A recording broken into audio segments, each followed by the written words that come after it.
Hi, and welcome to another episode of More to Media here on Daily Ad Brief. I'm your host, Jeff Swartz, and I asked my next guest to actually come back. So we already did one interview with her, but I wanted her to come back, Kim Palmiero from Postindustrial, because specifically they do their own and they also help their clients out with creating and running and producing and distributing podcasts.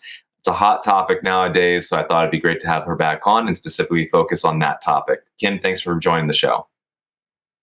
Thank you so much for having me back, Jeff. Such a pleasure. We love podcasts. We think it's a great medium, and we become very passionate about it. And it seems like every company, every agency, or whatever it might be, comes to that moment of, hey, we should do a podcast, but they often don't know how to get started. So how does Postindustrial help other companies get started on their own podcast? Take us through your program.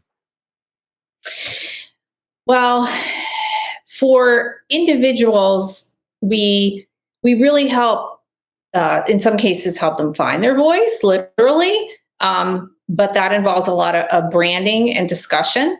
And for organizations and companies, we may help them sharpen or amplify a campaign. So we approach it as journalists, which is our background.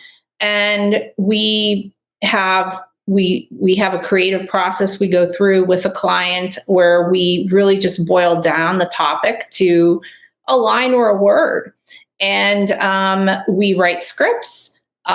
We have a recording space that we use, and we book guests. And we can do everything from them, from branding to release. Or we can, as I love to say, meet them where they are. So we can actually, if they already have a concept or they want to do their own branding, certainly they can do that. But we can release it on Apple Podcast. We really help them get that distribution. In some cases, maybe they could be on a guest on another podcast. And so that's our basic process.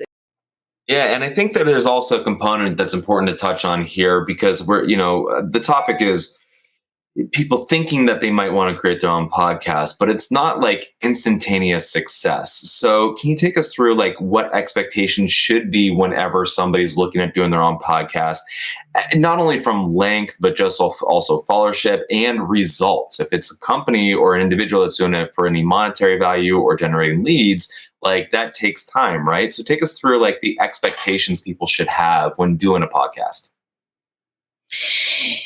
Yes, that is such an excellent point because we do find that people may come to us and they want to have, sort of a large following. And that means different things for different people, right? And so we want to have goals in the front end.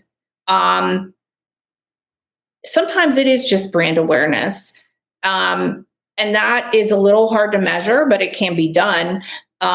For a very first podcast, if somebody already has an established brand, certainly that person can expect that they're going to be exposed to a new audience because audio listeners tend to, find you from listening to other audio. And so if it's a new medium for your brand, it's a great way to be discovered by others.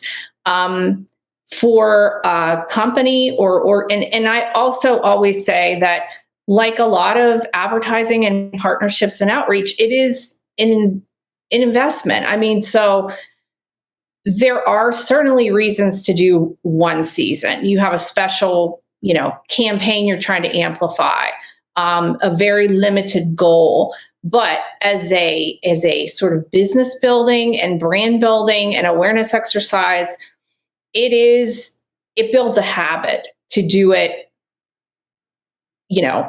more than one season. And we see that over and over and over. Yeah, in the analytics, because then you can say subscribe,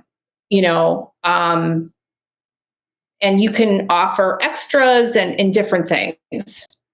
Yeah, I mean, longevity allows you to build a relationship. I think that the other important thing that I Mhm. found with content is value. You're bringing value to that Mhm. audience and everything. And that's why I wanted Mhm. to have you back on for another quick interview and also be an extension out there. If anybody's thinking about it, that they can reach out to you and Post Industrial and ask Oh, some thank questions as you. well, too. So although you have a studio, there's also a component of you can Mhm. be anywhere in the country and still get some great advice and help from y'all, correct?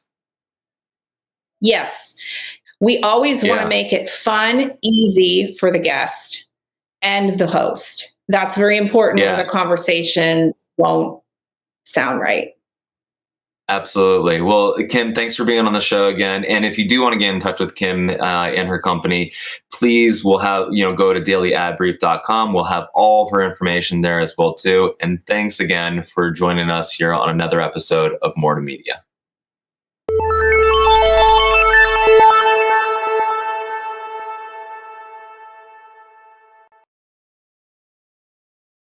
Simplify presents Addressable CTV, combining the power of TV with the targeting and attribution of digital.